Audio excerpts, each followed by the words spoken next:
During my first trip to my favorite place in the world, New Smyrna Beach, Florida, I witnessed and fell in love with the West Indian manatee, or better known simply as the manatee or the Florida manatee. What drew me to them was their sweet, docile nature and their very cute little gray nostrils that would poke up out of the water every so often so the manatee could breathe. However, there was something that I noticed that bothered me every time a manatee surfaced for air. I noticed that all of the manatees I saw while in New Smyrna Beach, Florida had some sort of scar that went across their back or their flippers. At first, I thought it must be from some large predator that shares the water with the manatees, like a shark or an alligator. But the more I thought about it, the less the scars looked like predator bite marks. Finally, I decided to ask one of the locals why the manatees had all of those scars, and she replied simply with one resounding word: propellers. So that sweet and docile behavior of the manatee that I love so much turns out to actually be its downfall. Later that week, my family and I went to SeaWorld in Orlando, Florida, and while I was there, I visited the Manatee Sanctuary, where they had all kinds of information on the West Indian manatee. I read all of the bulletins and watched all of the videos that were presented there, and that's when I learned the horrifying truth about what was going on within the manatee habitat. It turns out that since the West Indian manatee has such an innocent and docile nature, they are actually becoming one of the most endangered species of aquatic mammals in the world. Many of you may not know what manatees look like, or what they even are perhaps. So before I continue on, I will share with you some background information on the West Indian manatee. West Indian manatees are large, slow-moving, gray to brown colored aquatic animals with very rough, textured skin. They have very wide, round bodies and a large, flat, paddle-shaped tail that can measure up to 13 feet long and weigh from 800 pounds to 3,500 pounds. The West Indian manatee has two flippers on either side of its body that work sort of like arms. They use these flippers to steer themselves while swimming and to balance themselves in shallow water while feeding. Interestingly enough, each flipper has 3 to 4 nails on both sides. SaveTheManatee.org says this is because their closest living relative is the elephant. This makes sense because, like elephants, they have nails on their feet, or flippers, and are actually sparsely covered with thick, wiry hairs, just like the elephant. My favorite part about the manatee is their adorable head and face, which are both slightly wrinkled and they have whiskers on the muzzle of their mouth.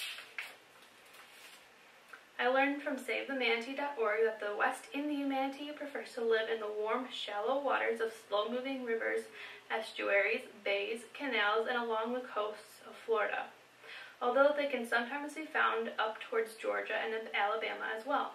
Manatees do migrate, however, and during the winter months have known to travel south towards Puerto Rico or inland in the state of Florida by accessing springs that feed into the Gulf of Mexico or the Atlantic Ocean.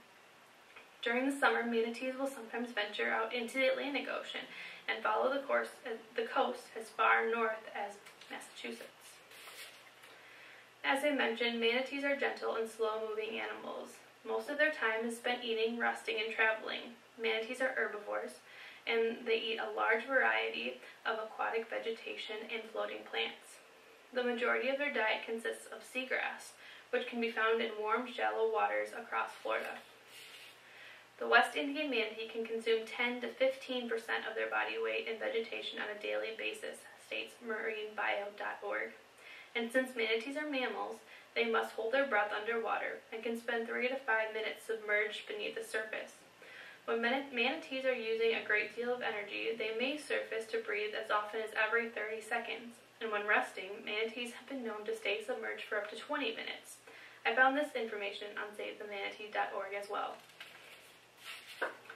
Contrary to what I believed when I first met the manatee, they don't have any actual natural enemies or predators, and because of this, they have been found to live upwards of 60 years of age. Unfortunately, most manatees don't die of natural causes, and their number one threat right now is us, human beings. Bagheera.com lists the causes for West Indian manatee endangerment as overexploitation, powerboat collisions, and coastal development. Overexploitation was a great threat to manatees for a very long time. Manatees were hunted for their meat, fat, oil, bones, and hides, states nationalgeographic.com. And this occurred all over the world and still happens on occasion in parts of the Caribbean and South America. Conservation acts have since been put in place in locations such as Florida and the coast of the Atlantic Ocean and the Gulf of Mexico that state it is illegal to hunt or trap manatees.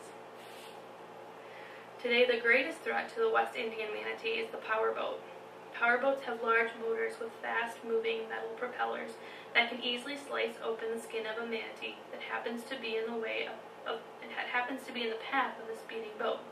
And since manatees are very slow-moving and tend to stay toward the surface of the water in order to breathe air, this puts them at a very high risk of being hit by a boat. Regulations have been put in place to work with 13 key manatee counties in Florida to reduce manatee injuries and deaths. Over the years, these 13 counties have worked with the state to develop boat speed zones to reduce the likelihood of powerboat collisions. Coastal development is another great threat to the West Indian manatee. Residential and commercial development along rivers and waterways has had a dramatic effect on the manatee population. Habitat destruction has caused a great amount of seagrass to disappear, and seagrass is one of the main underwater plants that manatees depend on for survival. Other conservation measures have been deemed as important in order to save manatees, such as manatee education and public awareness programs, and the designation of certain sanctuaries where people are prohibited from building, swimming, and boating. I found on SaveTheManatee.org that in 2011, manatee population count recorded only 4,480 manatees left in the wild. I really do adore manatees, and it would break my heart if such a beautiful creature were to someday disappear. Fortunately, the risk is not going unnoticed, and people are beginning to take the proper measures in order to protect this amazing and rare creature. And then for all of you who want to know what a manatee looks like, here's a picture of one.